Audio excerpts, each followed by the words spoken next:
이어서 기조연설을 들을 차례인데요. 아마 오늘 이 강연을 많이 기다리신 분들이 계실 겁니다. TR 함자 앤양 설계사무소 켄양 대표 건축사님께서 기조연설을 해주실 텐데요. 주제는 에코 아키텍처와 에코 마스터 플래닝, 실험, 이론 및 설계 개념이라는 주제로 준비를 하셨습니다. 정말 모시기 어려운 분이고요. 오늘 강연을 위해서 많이 준비하셨다고 하니까요. 특별히 큰 박수로 켄양 건축사님을 다시 한번 환영해 주시기를 부탁드리겠습니다. Good morning, everyone.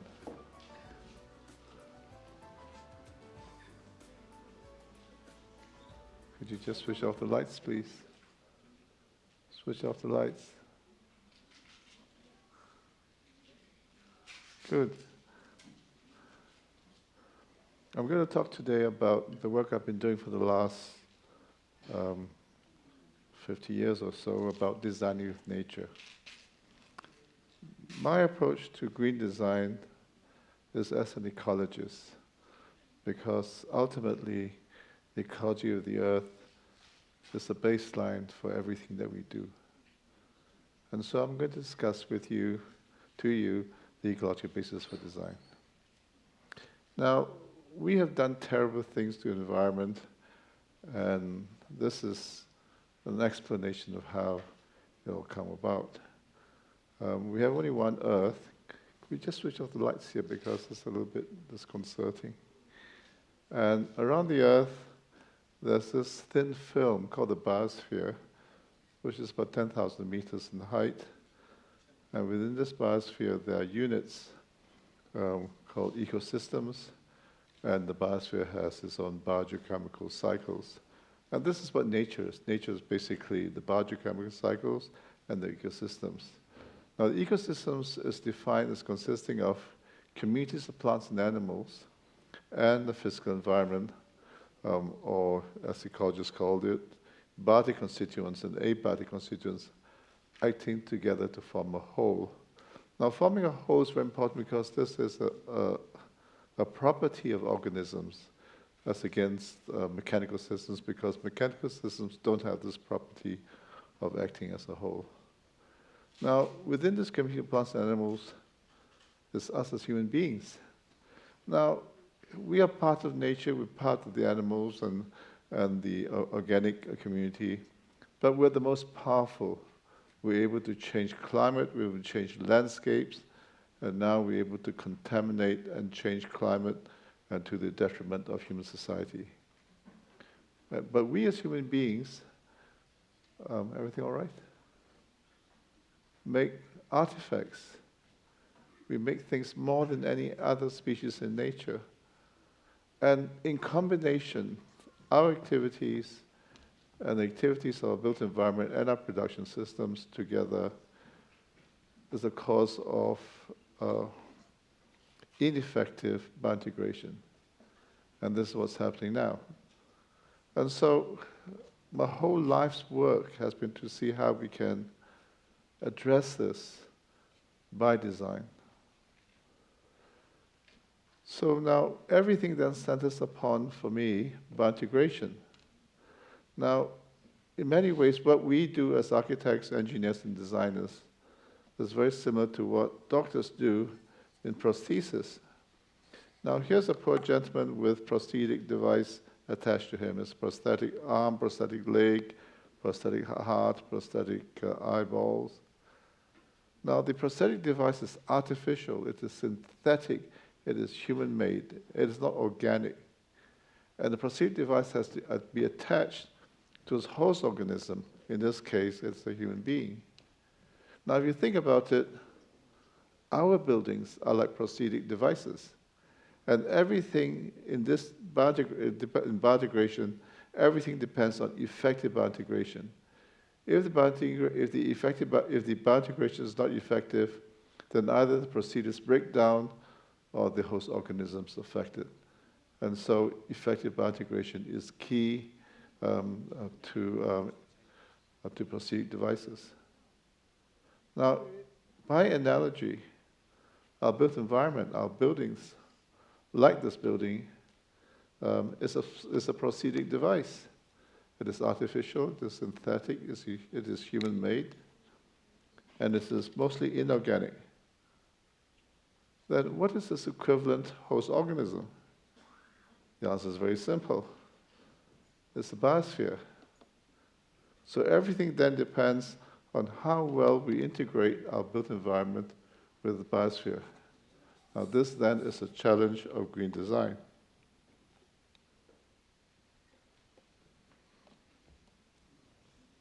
Now, what does biointegration mean?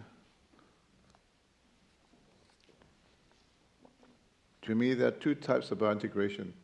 One is physical. That means it's just mechanical. And the other is systemic, where the systems themselves are integrated.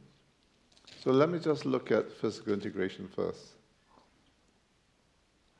Now, physical integration basically means putting things together in a very mechanical, physical way. And so you can put all the green into one location, as in this building, or you can put it in a spotty relationship as the second. And the third is what I call a stepping stone relationship. It's connected but not quite connected. And the last relationship is the ideal, which is it is integrated, it is woven, it goes back into the ground and joins to adjoining landscapes and ecosystems. And so in planning terms, you can see the upper series of diagrams, one location, series of squares, a series of stepping stone patches which are close but not quite connected. And the last one is the corridors and the fingers. And ecologically, the last one is the preferred. So with these diagrams as a starting point, I started to see how I could bring greenery back into the built environment. And so this is one of my early projects where it is not connected, but it's a stepping stone. You can see that it is patches of greenery. This is the floor plate. It's about 29 meters from north to south. It's column-free, and the greenery is on the corners on the outsides in terraces. It's not exactly a preferred ideal plan, but it was an early experiment. At the same time, I was looking into how we can design low-energy, passive mode buildings, and I started to look at core positions of a building. You can either put in one location in the center, as you can see the top left corner. You can have a split relationship, or you can have it all to one side on the east, or you can have it to the west, as you can see the lower diagrams, and the different orientation. Studies show that east and west has the lowest energy consumption because they act as buffers between the morning sun and the afternoon sun in the building. And so this was this building that we did back in about 30 years ago, and you can see it is a very indeterminate, fuzzy facade. I love this image because it's emblematic for me of what ecological architecture should be. It should not be pristine. It should be, my friends call it hairy. And this is what the bottom part of the building looks like. Now, the ideal for me is connected, it is interlinked, and it is spiraling. The reason, because by doing this, it enables species movement, enables species interaction. By being linked, it enables a larger pool of natural resources within the vegetation, and then generates a higher level of biodiversity, which is a greater system stability, which means requires less effort by human beings to make it survive. And so this was one of the buildings that we did maybe about 10 years ago, 8 years ago, where this time we brought the vegetation up on the facades of the building, and with every facade, I climbed one floor. This was a concept drawing that I did. The idea was to have the vegetation on one side, ramp up, and a walkway so you can service the vegetation, and that the sunshades would be above. I put it outside the building because then you can service the planting and the vegetation without going through the user spaces. And so it took a while to get this built. Here it is. You can see the walkway, you can see the vegetation, you can see the sun shading, and this building was completed in 2011. Vegetation climbs up with every facade, goes around the corner, and this is a roof plan looking down the building. And there's a series of green terraces as you head up towards the building, and this is the walkway along the side. And that now I call this a linear park because if you stretch it out, it's 1.3 kilometers long, and then where it hits two of the corners, it opens out into a terrace. And so these, I call this mini parks, and so that the whole thing becomes, if you like, a linear park. And this is the other one of the terraces. This is the mid-level roof garden. It's where people can go out, and this is the upper roof garden you can see across the One North District, which is the media hub for Singapore. So I started to look at different ways we can build, green buildings. You can either green at the basement, what I call the eco-cell. You can put it in walls, you can put it in roofs, you can put it in atriums, you can put it inside the building. The eco-cell is actually a device that I bring greenery all the way down to the basement, and that it does a number of things. It provides vertical integration, it provides opportunity to rainwater harvesting, provides natural ventilation to the inner parts of the building, brings daylight, and of course at the bottom you can put a bioswale or a living machine. And this is what the eco-swale looks like on this particular building. You can see it goes all the way down to the basement, and this is where it's located on the diagram on the right-hand side. This is a roof plan. It's basically two buildings, but linked by this atrium. So 1 and 2 are linked, and that you can see the atrium in the bottom left-hand diagram, and that this is the atrium between the two blocks. Now this space and the ground floor is not air-conditioned. I just have cool air being blown to it to make it a low-entry building, and this is the area which is not air-conditioned, and I just have jets of cool air being blown into it, that's all. And that at the top of it is the operable glass louvers. You can see, look at, these are the louvers, and then on a normal day, these are open to let hot air out.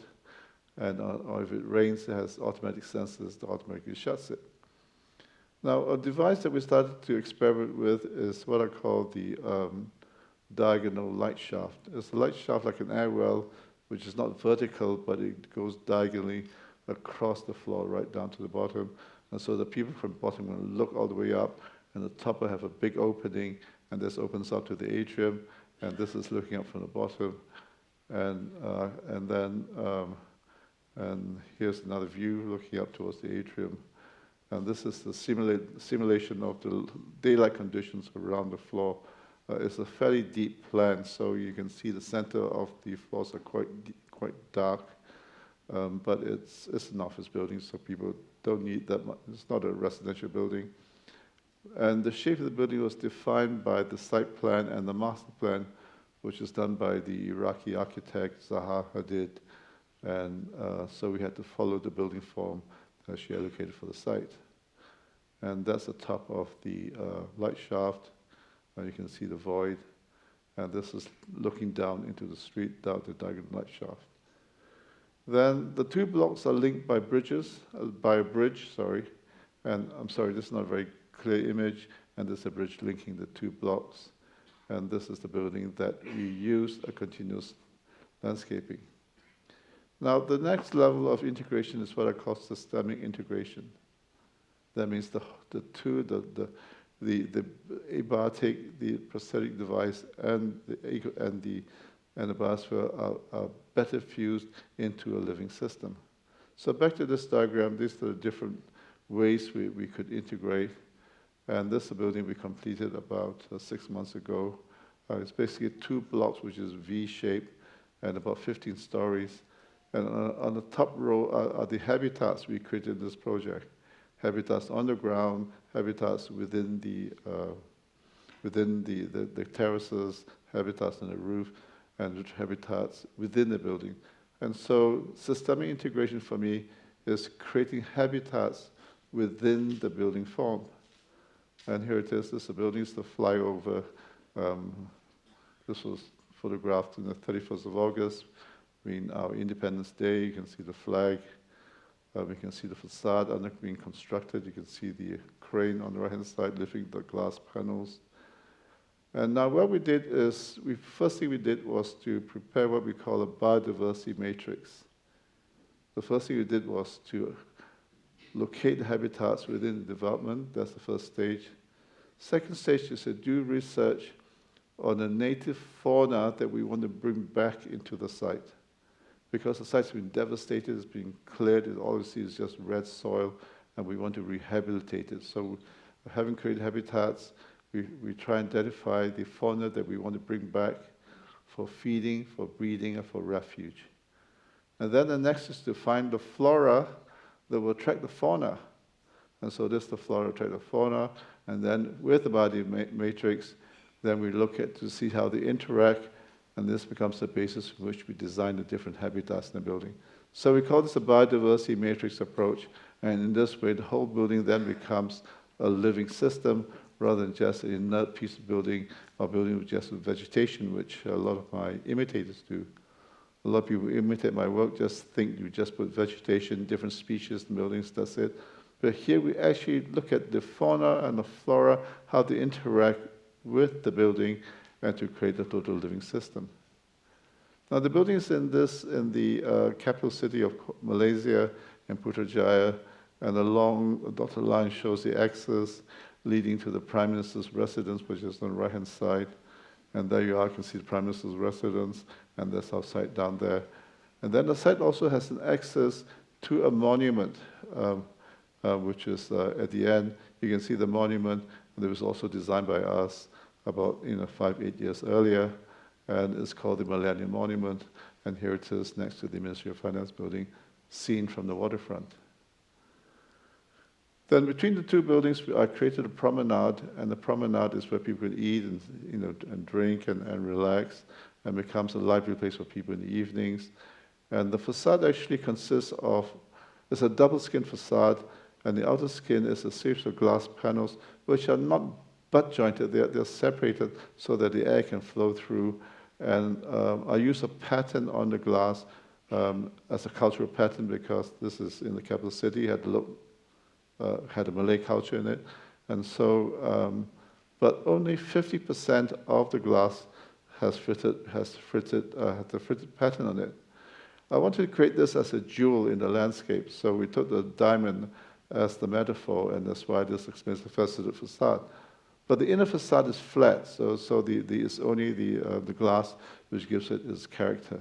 And so I cut slits into it, and that now this is looking at the fitted glass from the outside with a pattern, and this is from inside looking out, and then in between the outer inner facade there is a walkway, and this is the structure that supports the glass. The typical office building, baseline building, is about 210 kilowatt hours per square meter per annum. This building is rated 130, so it is not zero energy, it's not quite high energy, but it is heading towards a low energy building. Now on the west facade, we angled it to address the afternoon sun, and so this is the view from the west facade. So now this is our approach: create habitats within the buildings and to identify fauna and flora to make this into a total living system. Now this is a medium and low rise building, or medium rise, not high rise. Now how do you create habitats in a high rise? So this is a project we're working on now. And here, first thing we did was to look at the greater context, which are the green areas to the site. The site is that red dot. We look at the green areas nearer the site, and then we create habitats, part of the green wall system, part of green terraces, and at the roof of the building. And then we stratify. The habitats are then stratified so that the lower parts of the site is for dragonflies, the first third is for butterflies, and then for songbirds at the middle section, and migratory birds. So using this as the segmentation of the habitats, This is the biodiversity matrix for this project.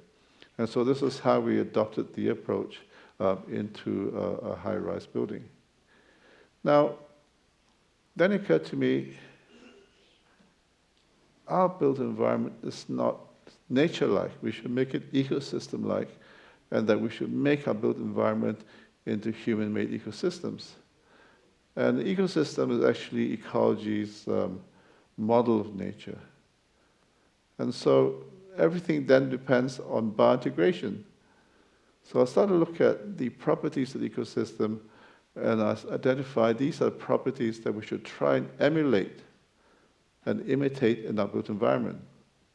Biointegration within the ecosystem, biodiversity, biological structure, provision of ecosystem services, connectivity and nexus, responsive to climate and so forth, and hydrology ecosystems. These are some of the characteristics of ecosystems that we should try and imitate. Now, I haven't been able to do this entirely in my work, so it is like a personal agenda to see how much of this I can accomplish and experiment with in my work. And so one of the first items that, that we try to look at, which you've seen earlier on, is biological structure. Biological structure means that the built environment, our buildings, should have both biotic constituents and abiotic constituents. Because one of the things that occurred to me is that everything that we make and build is abiotic. If you look at this building that we're in, everything is inorganic and synthetic except you and me and the bugs and the bacteria. So where is the biotic constituent? So I started to see how we could bring this back and make these integrate into a whole. And so this was a data center we designed for a Scandinavian telephone company, a data center, and that again we started to look into the idea of continuous vegetation. And so the vegetation starts from the bottom right-hand corner, goes around the facade, goes around the left-hand side, the back of the facade, and the other side, and comes back into the ground again. And here we experimented with the green wall, which is a cassette system, which is a metal cassette, and with a growing medium at the back. And this is the early days. You can still see the cassette in little squares. Now, the advantage of this system over the one that my friend Patrick Blanc uses is that his is an entire interconnected system, whereas this one, if any part of the vegetation fails, we can pull out the cassette and replace it. And then at the back is the irrigation system, and we put it in front of the fresh air intake so that it scrubs the air before it serves also as a filter that scrubs the air before it enters the air conditioning system. And this is the void over the lift lobby. And this it uses 150 kilowatt hours per square meter per annum compared to 210. So it performs a little bit better than the other building. But bear in mind that this is a data center, so it's a high energy building. The roof is flipped a little bit so I can put photovoltaics on it. And this is some of the systems are used for different projects. The fourth diagram is a building that we did in Hong Kong, which is the Genome Research Building. And so we look at this as a biological structure. The next one is ecosystem services. Now this is very important because this is probably the most important ecosystem attribute that we must try and emulate and replicate, but extremely difficult. These are the things, the ecosystems are things, the services that nature does for us without human intervention. In other words, if you look at the list, it's an immense list. It's not even a full list of things that nature does for us. It produces oxygen, it maintains biological and genetic diversity, it purifies water, a whole list of things. And nature does this for us for free. It does it without human intervention. But the one thing you have to bear in mind is that ecosystems is limited. The more we destroy the landscape, the more we remove the forest, the less opportunity for nature to provide these services for us. And so how can we produce this? How can we imitate these? Because, nature produces oxygen through photosynthesis. It's impossible for us to do this technology. So those of you who think that technology has the answer to everything, you are just kidding yourself, because there's no way that we can imitate the way that nature does photosynthesis for the entire planet. And then it sequesters and detoxifies, the air, the biogeochemical cycles. Now again, this is what's happening. We emit huge volumes of gases into the atmosphere, and nature absorbs these. But again, there's limitation in which nature can handle this. So what do? It's a decreasing provision services, and if we don't address this now, very soon the whole world becomes almost synthetic and able to produce these services.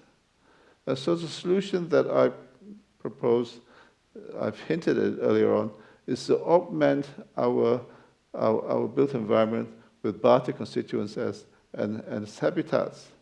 And so one way is what I call create ecological corridors and fingers, and we weave the nature into the built environment as much as possible. And so an example of this weaving pattern is that, it's like two hands coming together. This is vegetation, this is the built environment. We bring the two together so that the vegetation and the built environment are almost cheek by jowl next to each other, so that you can provide ecosystems right in the middle of the built environment, rather than have it in one central location, as in Central Park or Hyde Park, and then we have the built environment for the rest of the city. So we need to weave these together. And so this is an experiment that we did for a master plan for a site, for a piece of land in the island of the Reunion. It's a French island east of Madagascar. And you can see the vegetation going in from the waterfront. We collect all these species and brought it in up to the hills in a series of striations. And then the white dotted line shows the urban areas, which is woven into the two. And from this project, we took about 30 meters for the urban areas and 20 meters between the urban areas for the fingers to go up, and then 30 meters again. And so there's a view looking down into the waterfront. We collect all the species and brought it up into the hills. And then this is the urban areas goes out to the ground.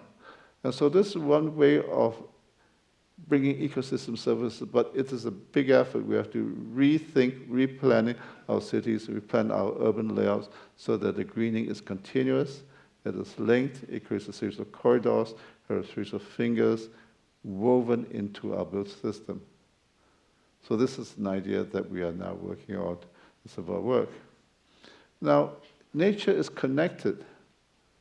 Everything's connected in nature because that's how it works. So, one of the ecosystem attributes we want to imitate is what I call connectivity and nexus. And so with this project that we saw, we have roads cutting across it. So once you have a road cutting across it, you bifurcate the green area. So how do we address this? So the approach is what we call ecological undercroft. That means we bring vegetation underneath the road, and so it's continuous, going up all the way to the hills. And so, the squares show where all the eco bridges are, eco undercrofts, so that the vegetation goes underneath back to the hills. Now, one of the things we need to do is to make nature whole. Making nature whole means reconnect fragmented patches and landscapes, because what we as human beings do, whenever we go onto a piece of land, we cut it up into patches, into pieces. We inhibit species movement by fences, by roads, by drains. And so one of the things we need to do is reconnect nature. So this is a master plan for a site in Bangalore on the east side, which is on the right side. Actually, this is seen from the northeast looking down. We collect all the species with a corridor. Then we brought it across the site so it connects the adjoining sites. So it gives opportunities to repair and reconnect the whole Earth into an interlinked series of ecosystems. And so this is the master plan for the site. We collect all the species from the forest reserve. Then we brought it into the site and across the site to link to the other parts of the site. Then, as we laid out the road, we said, oh dear, this is the problem because it cuts our green areas. And so we can either have an ecological undercroft as we had in the other drawing, or we have what you call an eco bridge, so that the vegetation goes above the bridge and links from one part to the other side to the other part of the site. And so this is one of the things that we need to do to make nature whole and to reconnect it by a series of bridges. Now, nature purifies water. I call this hydrology of the ecosystem. And so what we try and do is to close the cycle as much as we can within the built environment and try not to waste the water, but obviously there will be some loss and some of it is discharged to the outside, which will harvest the rainwater, and that whatever the water that we have that's left over, we bring it back to the ground so that it recharges the aquifers, recharge the groundwater. Because otherwise it goes to the drains, and that's the last thing you want to do. Then the drains discharge in the river into the sea, then the water's gone forever. So we must make sure that the water that falls on the site stays on the site. And these are the different ways we could do this: through detention ponds, through bioswales, through rain gardens, and so these are the various systems we have on the right-hand side. So this is hydrology that we should try and imitate. But what about black water, the wastewater? And so within the black water, what we propose is not of a mechanical system, but they have a natural treatment system called constructed wetland, where we have a series of filtering ponds from right-hand side to left-hand side here, so that by the time it reaches the last pond is almost pure, and it can almost go back into the ground. Now, the idea then I had is that if we were to imitate and emulate nature, the ecosystem attributes we need are these. Now, one of the attributes that nature has is that nature responds to climate. So the ecosystems for different parts of the earth, they call it biomes, B-I-O-M-E-S, biomes, relate to nature, relate to the climate. So that's why you have different vegetation at different biomes over the whole planet. And so this is something we must do. We must design buildings to respond to the climate rather than buildings that fight and goes against climate. And so, like here in Seoul, what engineers do is give us consistent temperature, humidity, air change throughout the whole year, which is that red line, which is high energy situation. And the blue line shows the climatic conditions in Seoul. You have a very cold winter and a very hot summer.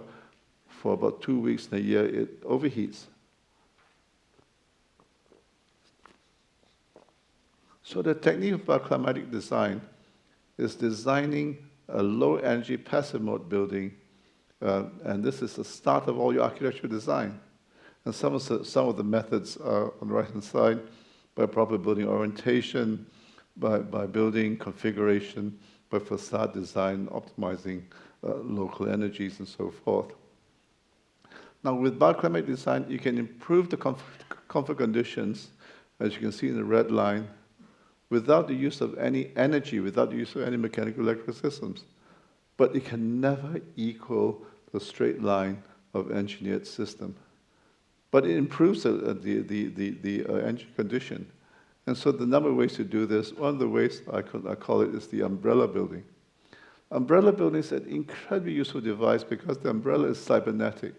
If the wind blows this way, you turn the umbrella that way to keep out the wind. The rain comes this way, you turn the rain. The sun's over there. So it is flexible, it's movable.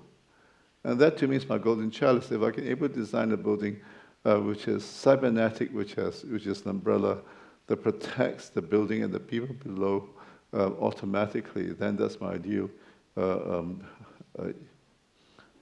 passive mode building. And so this is an experiment that we did where the umbrella is actually a louvered roof. And the louvered roof lets in the morning sun from the east, keeps out the midday sun, and keeps out the afternoon sun. And so this was the umbrella roof that I did for this house. And you can see the east side, the sun coming in, and then the top of the building is angled to keep out the afternoon sun. And the east and the west side is the late afternoon sun that we keep out. The building ideally should be oriented north-south, but it's not exactly north-south, it's nearly north-south because of the site configuration. And the swimming pool is used as the evaporative cooling device to bring cool air into the building. And this is the floor plan, and you can see the swimming pool at the bottom down there. And the This is a staircase that leads up to the roof, to the upper floor, and this is the spiral staircase that goes up to the bedrooms above.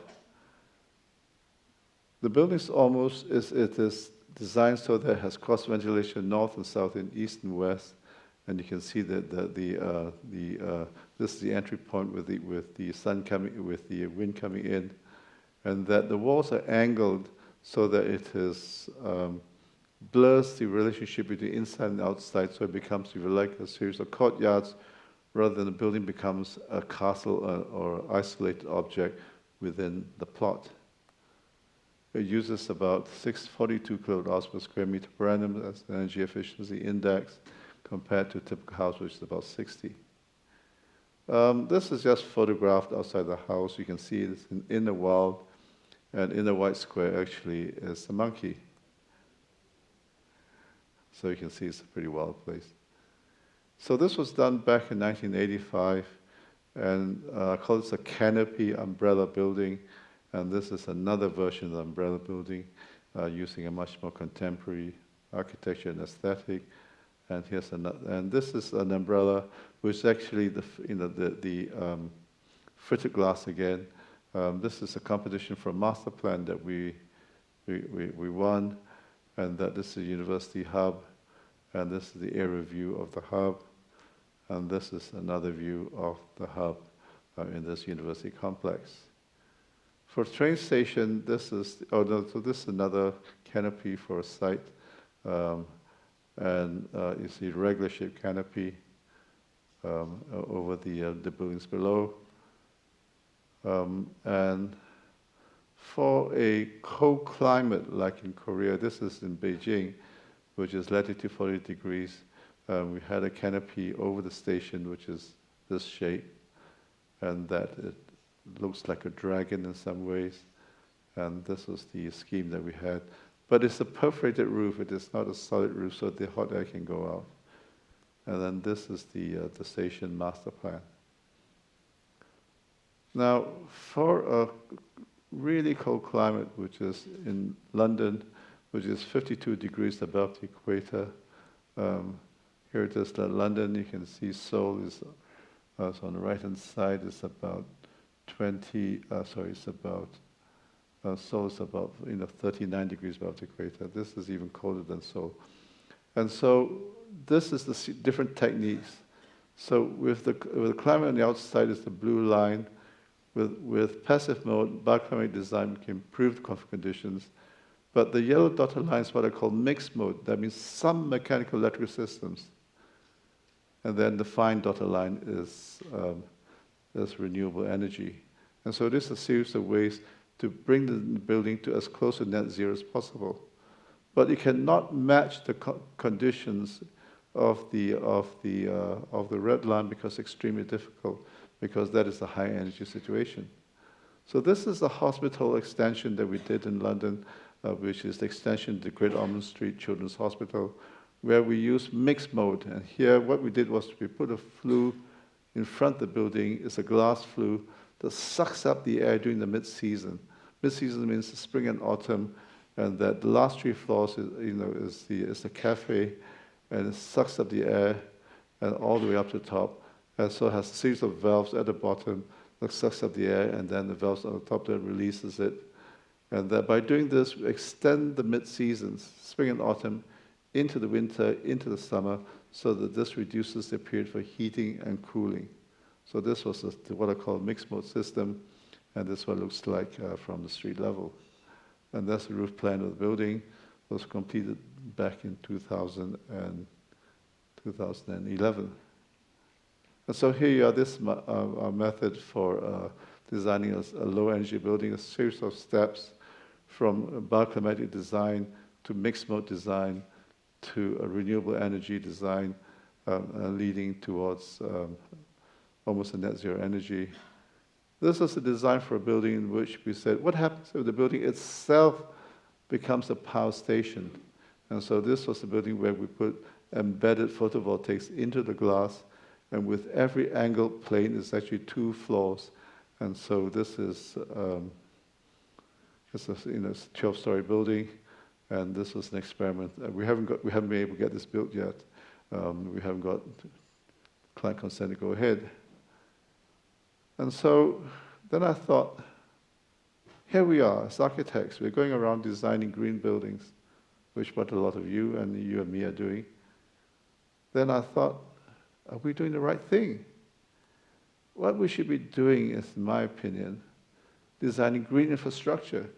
And so, if this is an existing building, existing structure in the city, what we're doing is that we're doing little scattered individual green buildings, but no matter how green it is, if it's attached to infrastructure which is not green, if it's attached to a less electrical grid in which the source of energy comes from burning fossil fuels, which emits gases into the atmosphere, then we're just kidding ourselves by doing green buildings. And so we should start with the green infrastructure. We should change our infrastructure first, make it green first. Then anything else we put in enhances makes it even greener. But if we start the other way around and we do it this way, then we're just kidding ourselves that we are designing green buildings. No matter how many green buildings we do, the city will never become green because the infrastructure itself, the water system, the sewage system, electrical system, are not green. And so if I were to leave an idea in your head, start with designing green infrastructure rather than designing green buildings. Now, if you talk to any planner today, he says, well, already we're using two infrastructure. We have green infrastructure in our projects, and we have blue infrastructure, which is the water management hydrology. But we forget there are two more components in this equation, which is our human society. Our human society itself can be regarded as an infrastructure. And then there's the actual technological systems, which is the green infrastructure. So I color code them. I call nature green. I call human infrastructure red, and the water blue, and the technology gray. And so ecological design then is how we can bring all these together and integrate it into a whole, into a holistic system. And that, again, is another challenge for green design. We bring it together because it's not as easy as it seems. It's at the intersection between one system with the other that makes it complicated. So if I just linearly list them, the green are the items on the right-hand side, the gray are the ones on the right-hand side, the yellow and the water, so forth. So back to this scheme that I showed earlier on. These are the four infrastructures woven together. It is a diagram of intent, but making this work, again, is the challenge of ecological design. Now, I'm going to ask you to bear with me for a while because if we look at ecological design comprehensively, if we're able to have a theoretical model of ecological design, then this could be a possible solution. Now, general systems theory was invented soon after, during the Second World War, towards the Second World War, by Ludwig von Bertalanffy, and based on the idea that there is a system and there's an environment. And the relationship between the two is that there's inputs into the system, and the system gives outputs. This is the basis for general systems theory. And if the environment is a biosphere, and the built system is a built environment, and then the inputs will be all the energy, the water, the people, the vehicles, the food that goes into the built environment, and the outputs, everything we emit, the waste, the energy, the gases, including the built system itself and its useful life. And then what we need to do then is to close the cycle, close the loop as much as possible, and then we need to conserve the biosphere, the natural resources. Then we need to reduce and use renewable sources for our inputs, and we need to optimize efficiency within our built system. And so these are some of the basic strategies we need to do for ecological design. Now I'm going to take this a little bit to the next level, and I want you to bear with me again. Now if we take the symbol 1 to represent external environment, so 1, as you can see, external environment. And we take system 2, the symbol 2 to represent the built system, and then from 1 to 2 is the inputs, from 2 to 1 are the outputs. Now, ideally, if we were to be truly comprehensive ecological design, then if L is a summary in the totality, then we must know exactly what happens in the environment all the time. We must have a monitoring and a sensoring system. We must know everything that happens within a built system, all the inputs that's used, that we take it from environment, take it from planet, was created, and all the outputs that goes out from the built system. So L11 is a summary of everything that takes place in the environment. L121 is actually 1 to 2. There's a mistake here, where the inputs into a system. L22 is everything that takes place in the built environment. Everything that emitted is L from 2 to 1. And then we put it together in what mathematicians call a partition matrix, where you cannot change one without changing the other. And so L11 is the total, everything externalities. L212 is from the inputs, L21 is the outputs, and the internalities within the environment is L22. And so in principle, this is what ecological design is, considering all these 4 factors simultaneously. And so this makes ecological a very complex process. We don't even have the system for monitoring and for assessing and for quantifying this and for addressing it. And so this is, if you like, my ideal golden chalice of what a global ecological GPS is about. And this is what we should try and do with the technology. And so the ideas presented, we showed you the idea of biointegration, we showed the idea of the ecosystem attributes we need to imitate, the idea of ecosystem services that we need to replicate if we can. Now, I'm going to conclude now, because at the end of the day, everything comes back to us as human beings. It's our human values that define sustainability. And so our human beings have ideology, our values.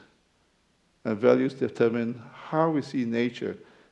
Are we exploitative in nature? The nature should be exploited for our own pleasure and for our own use, or should we conserve and preserve it? And then our ideology determines our societal systems, our social, economic, political institutions. We create these. These are societal systems. Now, these systems that determine what physical systems we make, what buildings we make, what artifacts we make for ourselves, for our own benefit, what sort of cities we make. And that it is these that have impacts on nature. Now, all the accreditation systems, whether it is LEED, the Green Building Index, the Green Mark, or the ones that use, mostly deal with the relationship with the physical and with the environment. But ultimately, it is this that is important. Our ideology, our values, our socioeconomic systems, these are the systems that have to change. And this is an idea that you need to bear in your mind, and that we need to change by education, we need to change it by government influence, by behavior changes. And this, to me, is what the key issues with ecological design is with ourselves, our ideology, and our societal systems.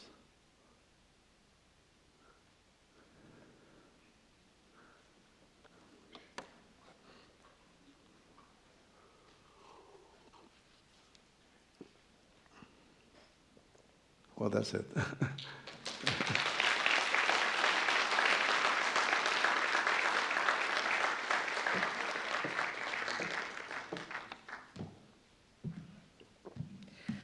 네, 좋은 강연해 주신 켄양 건축사님께 다시 한번 뜨거운 박수 부탁드립니다.